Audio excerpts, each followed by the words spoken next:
ones that we're seeing. I have a question now on the industrial side. Have you guys, with your data, have you been seeing more of the e-commerce coming in and getting a lot of the industrial space, such as Shopify, Amazon? Have you guys been seeing a lot of that trailblazing in the industrial, looking for warehouse space? Yes. So as I said, industrial nationally, that's up 500 million square feet. I didn't really look deep into what particular companies we didn't do that, but certainly, of course, Amazon and their fulfillment centers and their distribution centers are, is fueling this demand for industrial space. And even actually, I was looking at data, even for Miami, I don't know, you guys can tell me, is Miami now moving into industrial? Probably the last mile distribution center, right? Because the data is telling me that actually for industrial, Miami absorbed the largest. Where was that? Miami absorbed the largest. Square footage, more than Orlando and more than Tampa. So what I did see here is Miami absorbing about, let me just go to that data, sorry, I had it there, 2.3 2.3 million in the first quarter, 2.3 million of industrial space. And I mean, I could look more into this, but it could be a combination of both your warehousing and also maybe for last mile distribution space. But yeah, for Miami, about 2.3 million. Orlando also strong, about let's say a million square footage for industrial, as well as Tampa. Pretty much everywhere, industrial is strong. I That's want to recognize we're broadcasting this on Clubhouse, but we also have people listening on Facebook and LinkedIn and other platforms. So I want to welcome everyone who's joined us on other platforms and, of course, on this platform. President Stephen Riggle has joined us, and wondering if he has a question or something that he would like to ask Gay about what's going on in the market. You there, Stephen? Yeah. Oh, yes. Thank you. Thank you, Paul. And thanks for welcoming me. I'm a little bit late today. Um, yeah, do you all have statistics on office space and in terms of who is how the occupancy is going at different parts of the country in terms of both occupancy and sublease space? Are we past the rough patch, in other words? Hi, Stephen. Well, unfortunately, for the office space, overall, we're not past the rough patch yet. Office rates nationally, we're seeing office rents still below a year ago level, about a percent lower than a year ago. That's what we're seeing nationally. However, and but if you look again, and I know, okay, and I'm glad you told me we have more viewers across the United States. The decline is really also happening in your primary gateway cities. San Francisco, the data is showing, telling us that San Francisco office rents, they're still down by about 4%. New York, Orange County, Denver, Seattle, um, Los Angeles, Washington, D.C. So these big metro areas, rents are still down there, but in your secondary and tertiary markets, rents are up actually. That includes Miami. And again, I want to be clear. So we're using here CoStar data as of the second quarter. According to that CoStar data, Miami, Florida rents are up, office rents are up 2.8%. Fort Myers, 4.5%. Sarasota, 4%. Naples, 4%. Melbourne, Palm Beach. So Ocala, really, if you compare where the office market is hot, I would say it's in Florida, and Miami included. But of course, I think also the other secondary markets in Miami, led by, as I said, Fort Myers. So Fort Myers, Sarasota, Orlando. But in general, Florida's metro markets are seeing rising office rents. And that is because, first of all, office rents are relatively cheaper, as you know, in Florida, right? In general, even Miami, $35 per square foot. Compare that to New York, San Francisco, 50 to $75 per square foot when you're talking of office. And certainly the migration into Florida is the one driving the strong growth in the Florida markets. Um, 2020, the U.S. Census Bureau released data that showed that Florida was the state with the largest net in migration. That's, I think, of about 200,000 people, beating Dallas, beating Texas. The other ones that Florida competes with are North Carolina and also South Carolina, at least in the Sun Belt area, and then Arizona. So strong migration into the area is what is fueling this commercial development in Florida.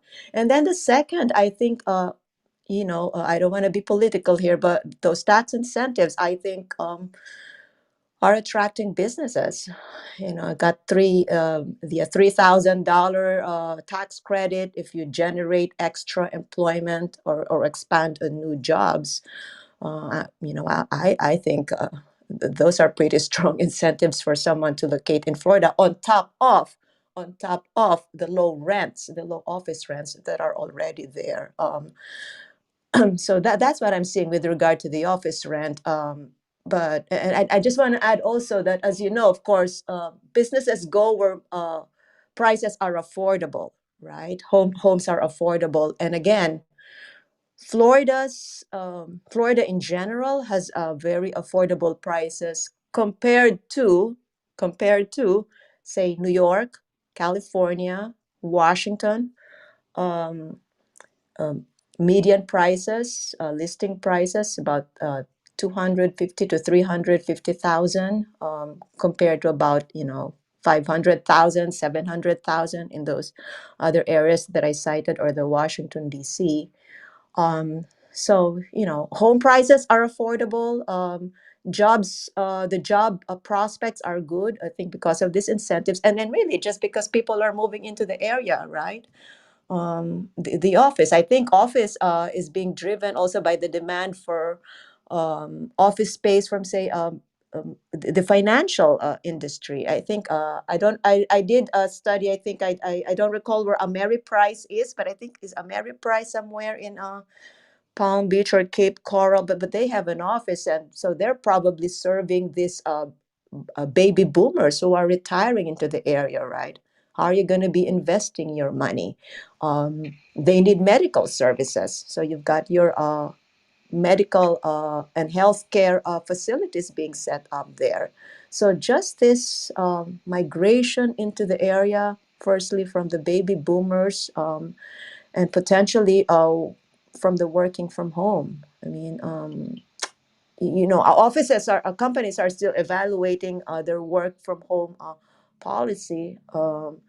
But for tech companies where you can work anywhere 5 days a week, you'll want to locate anywhere, right? Of course, it'll be different if you still have to go to the office three times a week, so you still want to live within the state or closer to your area, maybe about an hour's drive away. But I really do see a strong growth potential for Florida, but it's the affordability that will be a constraint moving forward.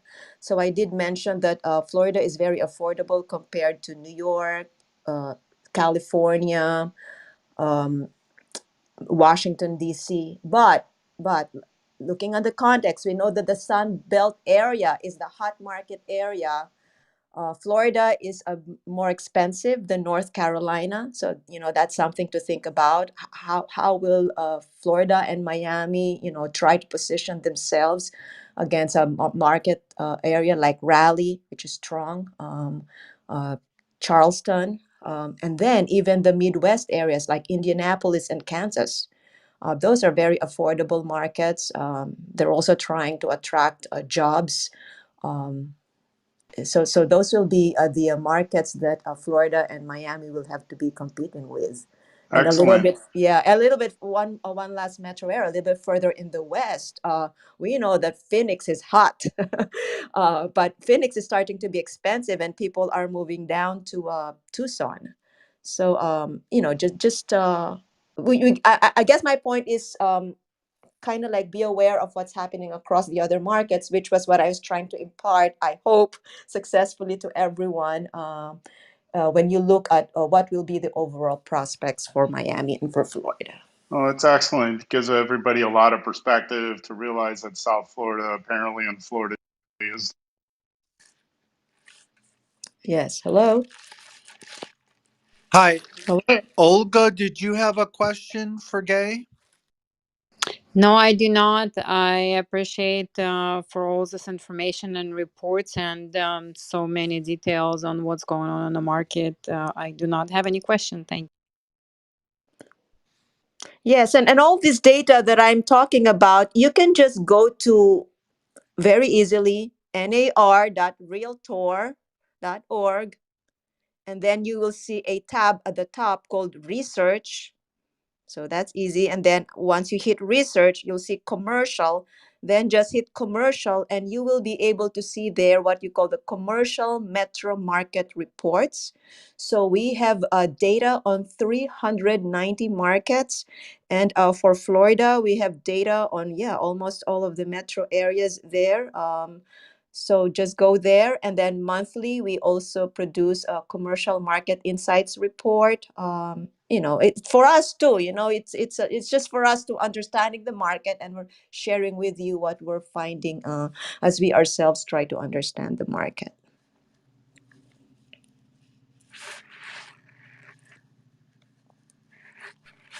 Does anyone Awesome. else, Tamika, do you have a question, or we want to open it up to? No, let's go ahead and open up to the, questions or any comments from anyone. Lenice, do you have a question or comment? Yes, yes, I do. Hello, everybody. Thank you so much for being with us, Gail. Denise, is that Denise? No, this is Lenis Camacho. Oh, Lenny's. Okay, sorry. I thought it was Denise from yeah. Sorry, Lenny's. Hi. Hi, how are you? Good, thank you. I'm curious about the data, the absorption data that you talk about, multifamily. Is this, you mentioned the first quarter of 2021? Yeah, for apartment?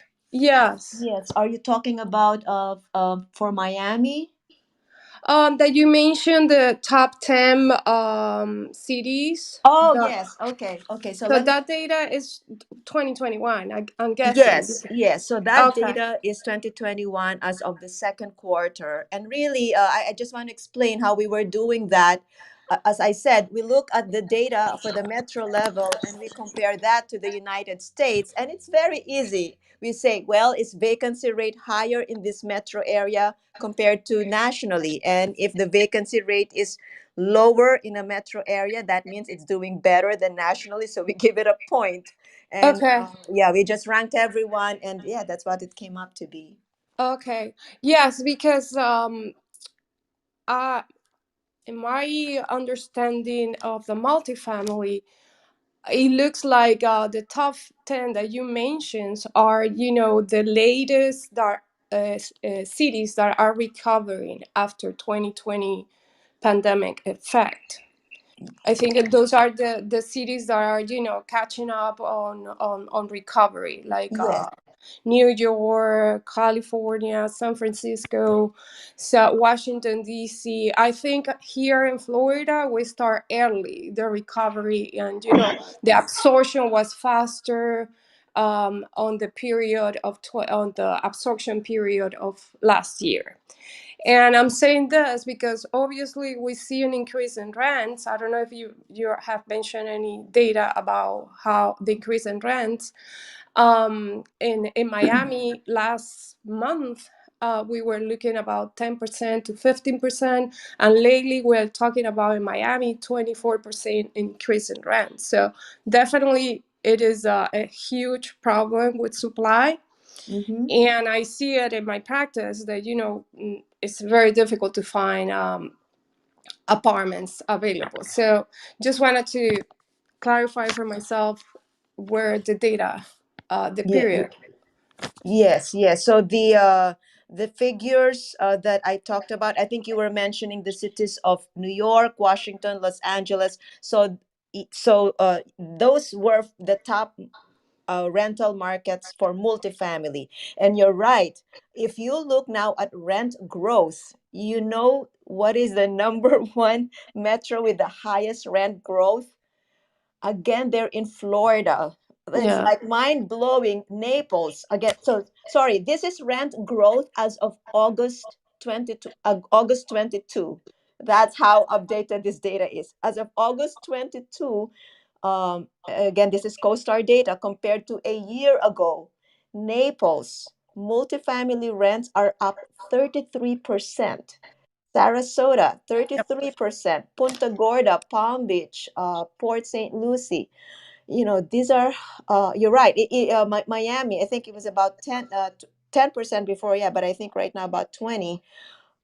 Very, very strong rent growth, which was my point. The only way that you can continue being competitive is that if these rents will start to taper and if there's going to be more supply, right? Because if you Exactly. start becoming less affordable, then people will start going to the Indianapolis and Kansas that I was mentioning about.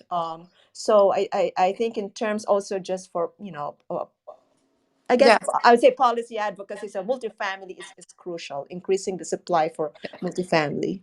totally right. Thank you so much. Thank you. Th- Yes. This is a great time to segue and introduce, for those of you that don't know, our chairperson Jennifer Woolman, who, as Gay keeps interjecting here, a really important issue of affordability.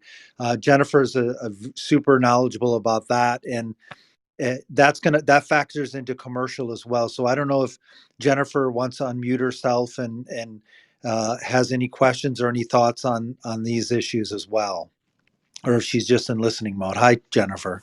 Hi, Paul. Thank you for that. Hi, Yeah, Jennifer. as I was listening, hello, Gay, and thank you so much for the information. I love that NAR has become such a source for all of us commercial practitioners. The reporting that you guys put out is Oh, thank, amazing, and thank there. you, thank you. That's the goal. And I was thinking when you were throwing out those absorption numbers, that most of the areas of Florida just don't have, like, you could absorb all of the multifamily in all of Florida and still probably not be where places like New York and Chicago and Boston are, just in terms of the number of apartments that we have, multifamily apartments, especially the much larger ones. And that has become an issue for not only affordability, but for a lot of the investors that are looking at moving from those other markets like Chicago and New York and Boston and San Francisco. They come down here and they're looking for 200 plus doors, and we just don't have a ton of that inventory. We're starting to get there, we're starting to build more, Mhm. but from an apartment multifamily standpoint, we don't. We build condos and we sell condos, at least historically. Yes, yeah. And in terms of affordability, now a lot of these multifamily investors that before were buying buildings, they're now buying residential. So that is also putting a big push on affordability across the board, both for single family home sales and first time buyers, as well as for um, tenants and renters. And as Lenise was saying, it's getting harder and harder for people to afford to even work down here on the salaries that we have historically paid. Hopefully, a lot of the new industries that are moving down here, the private equity, finance firms, tech firms, etc., will bring some of their higher paying positions with them so that entry level people can start getting paid more. Right. Yeah. And you're talking of the single family rental market, right? Which is, I myself am concerned because if the institutional investors are buying the existing stock of homes, yeah, so they're competing and then renting them out. That will put further strain on well, that will further boost up the competition for homes and make those home prices more expensive for first time buyers. Of course, they're saying, well, we're doing we're renting out single family because people want to rent. Well, it's a chicken and egg thing. They only want to rent because they can afford. But I think if the builders uh, come in and build, I guess it's fine, right? It is fine if you come and build single family rentals and rent them out, so you build to rent. But if you're buying existing stock and renting them out, that's a bit more problematic. So I think it's a little bit of both. Right now, Lennar, who's one of our area's biggest single family home builders, and they used to build communities for first time home buyers. Uh-huh. They're now doing more for rentals. Yes. And they're partnering with some of these big traditionally multifamily REITs and multifamily investors. So now single family rentals is almost becoming its own separate commercial investment class, right? When you're buying Yes. communities of 2 to 500, what used to be first time home buyer homes, Yes. and Yes. you're converting them into rentals. So that's something that we're keeping an eye on as well. Yes. Yeah. Yeah. It's a very important trend that we're going to be tracking. Of course, we have to think where we get the data. I mean, probably track these builders, but it is an important trend, and that has um, uh, significant implications on affordability for people who want to purchase a home, and even for the rental market, right? Because those single family rentals, they're going to be more expensive than your multifamily buildings.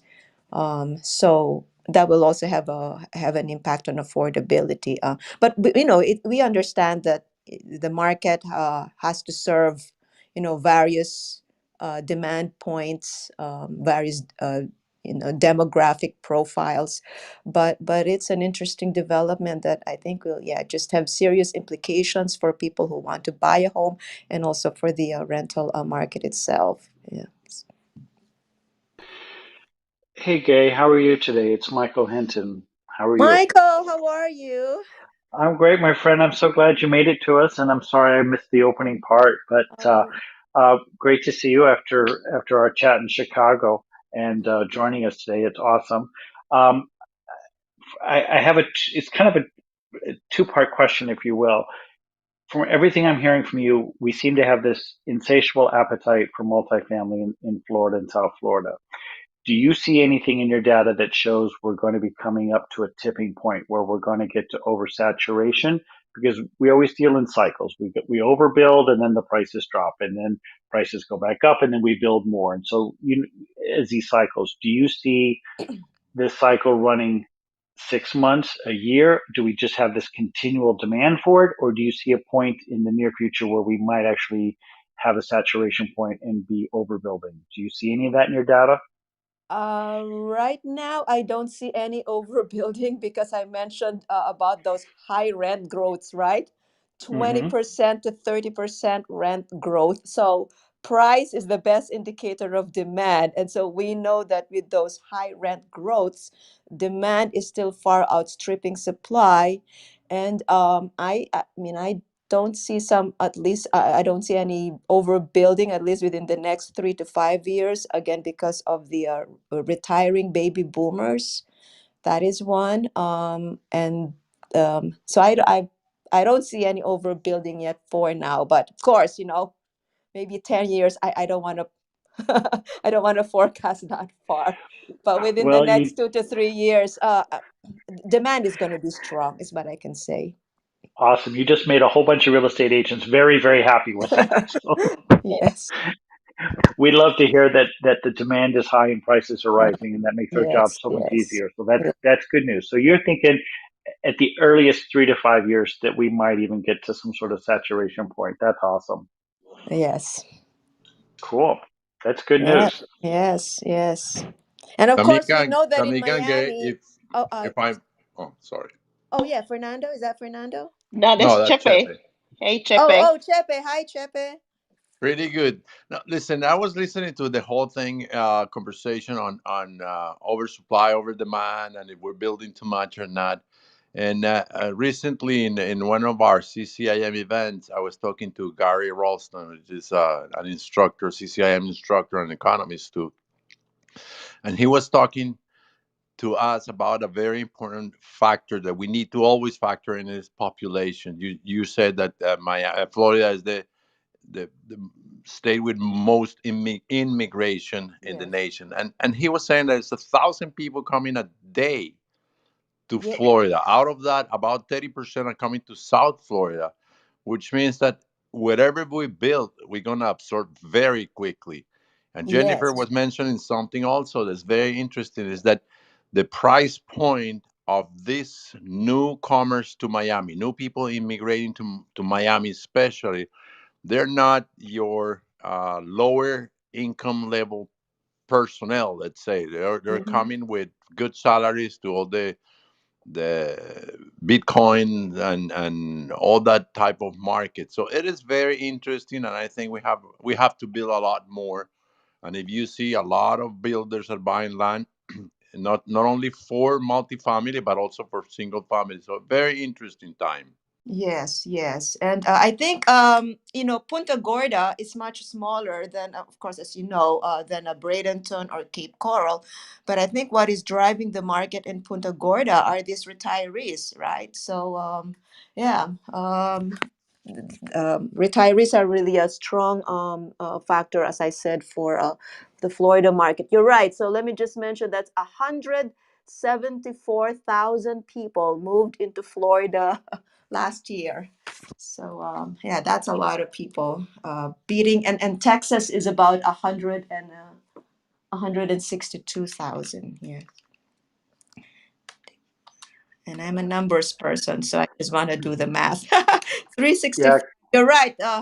That's about 476 people moving a day. Oh my Wow. gosh. Yeah. Yeah. Casey Conway constantly talks about how the economies of Florida and Texas make up such a huge portion of the U.S. economy, and that Yeah. the growth is just unbridled down here in the Yes. South, the Yes. Southeast Triangle. Yes. So awesome! It's Yeah. good to be in. It's good to be Miami. It's good to be Florida right now. So we appreciate it. Yes. Olga, did you have a question, or are you just joining the conversation? Yes, actually, that was a great question, and thank you so much for asking me again. I've been listening with my full attention. Fact and what's going to happen. We nobody have a clear ball, but just to know that we have another couple of years until market gets so busy and we turn to another cycle. That's great to know. So I appreciate that. Was a great question, and again, thank you so much for bringing me up and letting me speak and join.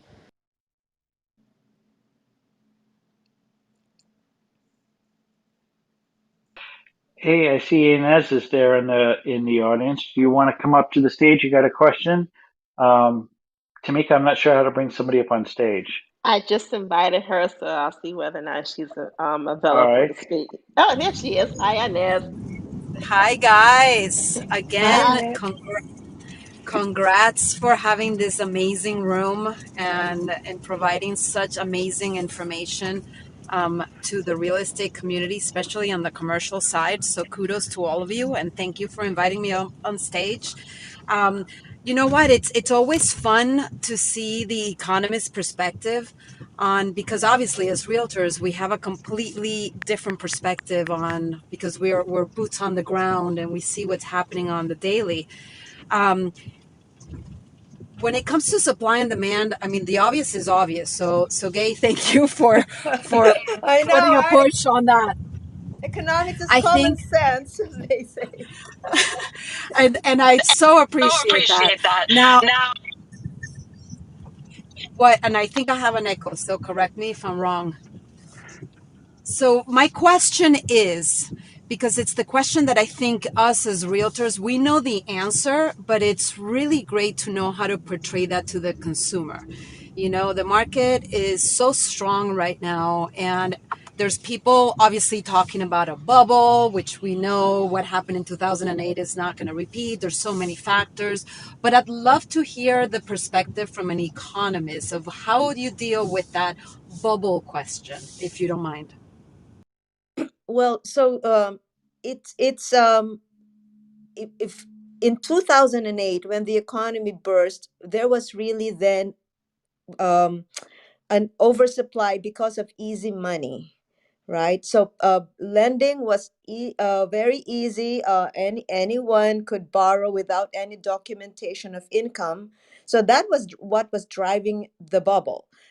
This time around, lending and underwriting standards, people would say they're tight, but I think we just don't want to have a repeat of 2008.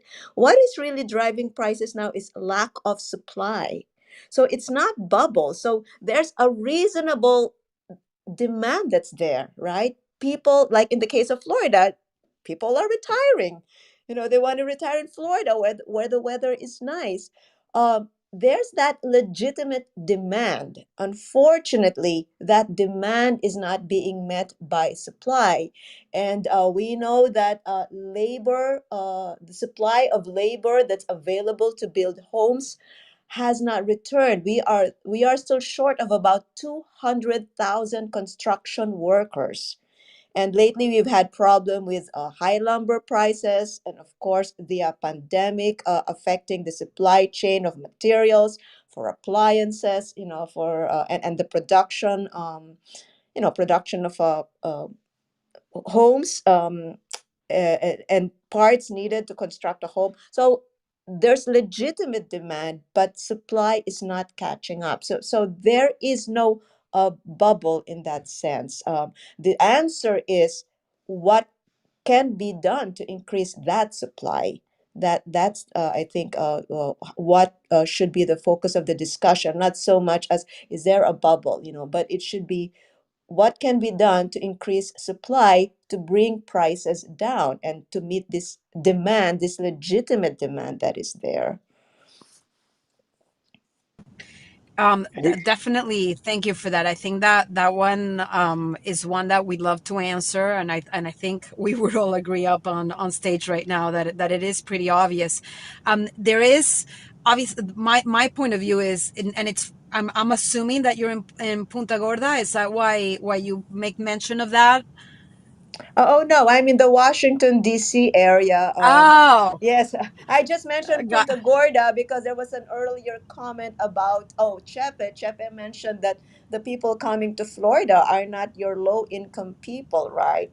They're retirees with who have who probably they could be in San Francisco selling their 1.5 million dollar home. What is that? That's three times home prices, a typical home price in Florida, right? So as I said, that's why probably we're also seeing this boom in Punta Gorda, which is a vacation spot and I think a place where people do want to retire for those, who want to retire kind of luxuriously, I would I've been say. to Punta we. Gorda. It's not that exciting, but it is nice. Really? I thought Punta Gorda is an exciting place for retirees. No? It sounds exciting, Punta Gorda, but Oh, okay, sorry. So I'm gonna leave off with my last comment before I step into my meeting. And thank you again for allowing me to speak. Is that see in South Florida we're not seeing the people retiring. I think my colleagues can agree. We're seeing a lot of tech companies coming in. We're seeing our mayor pushing in this wealth of knowledge and brain power together with money, which is it's kind of on the scary side at times because these people are coming in. I had one particular client that said, oh, I'm looking for a property between 5 and 15. And I was like, okay, that's million, which But means you oh have my a God. $10 million gap in between what you're asking. I mean, a $5 million property, it's not a $15 million property. So you got to get your act together and really know what that means. So we're seeing really challenging and fun things in our market. But thank you for joining us today, and thank you for allowing me to speak. And my name is Ines, and I am done speaking. Hi, Ines. Hey, Paul, it might be a good time to segue with this question that Gabe brought up about the supply and the demand to mention the transportation panel for October 1st. Yeah, Stephen did a great job this morning. We were talking with another speaker that's going to be on our crypto panel, so that's another way to segue. Stephen, why don't you tell them how exciting panelists we have for our commercial conference? Yeah, great. Thanks, Mike and Paul and Gabe, for all of your answers and questions, and to everybody else, Inez and Jennifer and other people who have talked today, Lenice. Really appreciate everybody's involvement today, and most especially Tamika, who's been amazing, our Clubhouse guru. So thank you, Tamika. Um, so October 1st at the Biltmore Hotel is our annual commercial conference. This year we have a wonderful set of speakers and panelists. We're going to have the new chairman of the Greater Miami Visitors and Conventions Bureau. He took over for Bill Talbert, and he's going to speak in the morning. After that, we have a transportation panel that'll be moderated by John Dom, CCIM, SIOR, former chairman, president of Miami Commercial, just a renaissance man, as it were. John's fabulous, and he's going to moderate a panel which will include the president of Brightline, who I think is Patrick Goddard. Brightline is the train, the Miami, soon to be Miami to all the way to Orlando train. It should be a couple of years or less before that link is completed. And they're going to talk about transportation oriented development, basically at the nodes of the different transportation links. The Metro Rail here in South Florida and Miami, as well as the Brightline train. So the president of Brightline, also the director of Miami-Dade Transportation, also one of the developers, Aaron Stoller, who's with 13th Floor. They're doing a lot of transportation-oriented development at the different train sites and metro rail sites, multifamily development actually, as well as some retail done by Brightline and others. And we're going to have Rafael Romero, who's also with CCIM with JLL, and he's going to talk about the retail component of that. So that's the transportation panel. Then our keynote speaker is Francis Suarez, the mayor of Miami, who's just done a fabulous job promoting Miami and the benefits of being here, and that Miami is the evolving technology hub that it's become. And he'll talk for a while as our keynote, and then he's going to moderate a panel of blockchain slash crypto industry professionals. We have a renowned attorney, Drew Hinkes, who was very early in the blockchain field from a legal perspective. So he's going to address those issues. We also have Natalia from Propi, which is a funding facilitator, a transaction facilitator for the block or cryptocurrency exchange into commercial real estate to monetize those funds and purchasing commercial real estate. And we also have a representative from the title company that I don't have his name offhand, but he's going to talk about facilitating cryptocurrency purchases of commercial real estate from a title insurance perspective. And then we have another gentleman that we spoke with today who's going to give us some training and some like a primer on cryptocurrency and blockchain use in commercial real estate. So it's really going to be a fabulous panel. Oh, and I left out Jennifer Wallman. Sorry, Jennifer. Jennifer is going to host or moderate a panel on the NAR slash Miami Realtor hosted and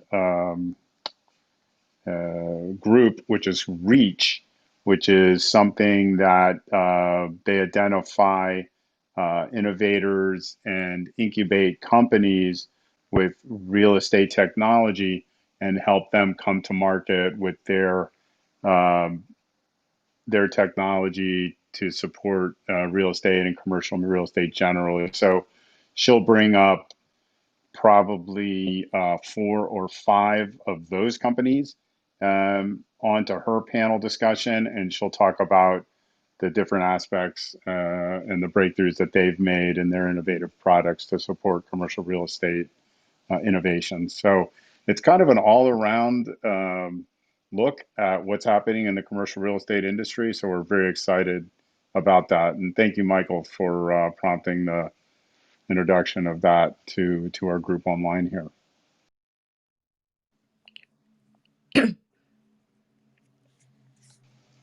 Tamika, what else do you have to talk with us about in terms of our 7 minutes target we have left to go here on? I don't have anything else to say. I mean, Gay covered a lot of the information, the things and the data and everything I would have asked questions on. So this was a really great conversation. Thank you so much, Gay, for joining us today. Thank you so much. And yes, I did not. I think I may not have emphasized it, but I think Stephen hit it right on the head, nail of the head, when he said that tech companies are coming to Florida. And just one more data point that I wanted to share. Florida is one of a few states that has seen job growth in professional and business sectors, which would include your tech industries. So, Florida, North Carolina, Georgia, Texas, and Utah and Tennessee. So yeah, it's exciting times for Florida. And I just want to say, before coming here, I was doing my research and I said, wow, this is amazing. So I wrote a blog and it will be posted soon. And with a headline, Florida has 5 of the top 10 commercial markets in 2021 Q2. I will put that up on LinkedIn. And yeah, I don't know. I'll share it with you, Paul, and do what you want to do with it to share that information. We can This is definitely share fabulous. this. Yeah, Yeah. that's amazing. Yeah. Gay, So, this has been fabulous. Your contribution today was really just enormous. We Oh, can't thank thank you. you enough for. Gay, give us the one thing we should look towards in 2022. We should be aware of. We should be thinking about as commercial real estate brokers. What is the one thing that we should keep our eye on? One thing they should keep your eye on is commercial is hot, but you gotta keep an eye on making sure that there's available supply of affordable homes because people will want to move where homes are affordable. And also, I guess it's 2 points. Keep an eye also on what is happening in the other states that are also trying to attract jobs and technology. And within the area, as I said, it's North Carolina, specifically Raleigh, Georgia, specifically Atlanta, Tennessee, specifically Nashville, and of course, Texas and Utah. That's awesome. Those are good things to be aware of.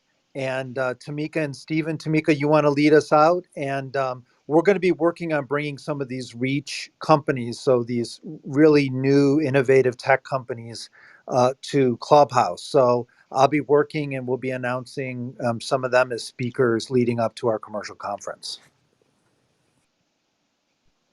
Okay, awesome. So I hope you guys enjoyed today's conversation. Again, thank you so much, Gabe, for joining us today. That was some wonderful data that you shared across the board, not just for the state of Florida, but nationwide. So we really, really appreciate that.